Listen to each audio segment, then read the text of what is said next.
I think it's about working, to answer the question, I think it's about working with schools, because I think that way you get a more cohesive approach.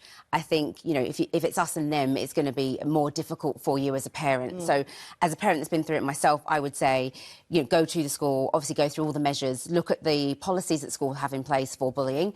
Are they robust enough? Are they answering the questions that you want to answer? Are they putting in strong enough sanctions for that behaviour? And also just working alongside schools. I think... Parents, should they be working alongside parents? Well, I think I've done that before. I've taken that approach before, where I did, actually, this previously, I did actually approach a parent and say, look, the boys are having some issues at school. I didn't want to go into it too much, but I said, look, the boys are going through something at school. Would it be possible to get them together at my house? So we did. I invited them over. We had tea, we had cake, we had a chat, and we talked about the incidents that happened. And the child admitted to what they'd done to Regan. And the parent and I had a really lovely conversation. We bonded over that. They apologised, they hugged it out, and they ended up playing the afternoon in the garden playing football. Wow. And it never happened again because there was a commonality and an understanding of what that behaviour was doing to Regan.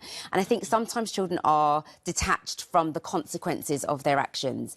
They are seeing it, you know, they might be under peer pressure. I'm not making excuses for bullies because, you know, I don't condone bullying behaviour, but I think there's always a reason behind the bullying. And I feel like training needs to be put in place for teachers to be able to identify it and be able to very quickly protect the bullied person.